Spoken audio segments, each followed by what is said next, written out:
રાજેન્દ્ર કુમાર પ્રતાપસિંહ મકવાણા. ઉભા થઈ જાવ તમે. આખો પગ આખો વળી ગયો છે, આખો તૂટી જ ગયો છે. એક્સિડન્ટ થયો હતો. ક્યાં આગળ એક્સિડન્ટ થયો હતો? બોરસદ. બોરસદમાં. શેમાં શેમાં? ગાડી ચડી ગઈ હતી ઉપર. તમારા પર ગાડી ચડી ગઈ હતી આખી? આગળ બી લાખું. આગલું બી લાખો. 12 ઓપરેશન કરાયો. કેટલા? 12 બધા. 12 ઓપરેશન કરાયા. હા, અને આ બધું તૂટી ગયું છે. તો સારું થયું જ નહીં. ના, તો અત્યારે શું પરિસ્થિતિ શું છે? શું અટક્યું છે અત્યારે?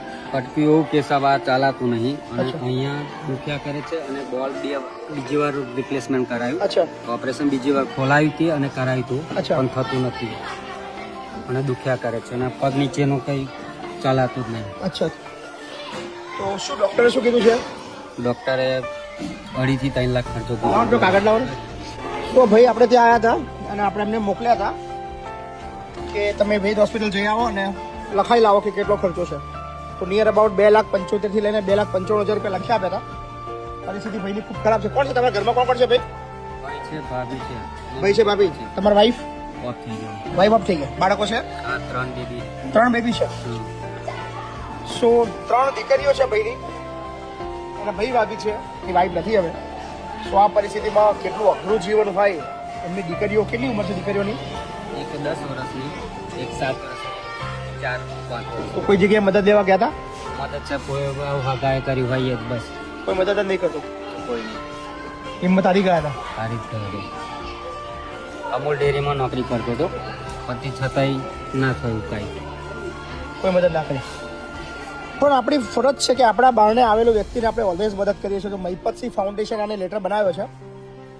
વેદ હોસ્પિટલને આપણે રિક્વેસ્ટ કરી દીધી છે કે request four admission and treatment.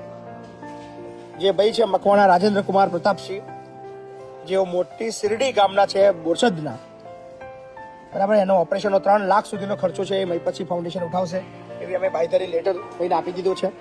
તમે જાઓ હોસ્પિટલમાં એડમિટ થાઓ. 3 લાખ રૂપિયા અમે નહીં પણ અમારા જેટલા બી લોકો જોઈ રહ્યા છે એ બધા લોકો ઉઠાવશે. બરાબર, ચિંતા ના કરશો. 3 લાખ ને 3 લાખ હશે ને તો તમારી 3 જે દીકરીઓ છે ને એના લીધે આમ કરી રહ્યા છે. પહેલાં વિચાર આવ્યો કે 3 લાખ રૂપિયા બહુ મોટી રકમ છે, પણ એ વિચાર આવ્યો કે 3 દીકરીઓ કરતાં મોટી રકમ ના હોઈ શકે. સો મહિપતસિંહ ફાઉન્ડેશને તમને બધાને પૂછ્યા વગર જવાબદારી લઈ લીધી છે. ભાઈનું ઓપરેશન કાલે દાખલ થઈ જાય. બરાબર, ત્યારે અપીલ કરીએ છીએ પગે ના લાગશો, પગે ના લાગશો. અમે કોઈ એવા હકદાર છીએ જ નહીં પગે લાગ્યા. બરાબર, ગયા જન્મનું કંઈક ઋણ હશે આપણું. સો સ્કેનર તમને વિડીયોના અંતમાં આવશે જ. 100, 200, 500, 1000 કદાચ કોઈ શક્ય હોય એટલી મદદ કરશે તો 3 લાખ ભેગા થઈ જશે.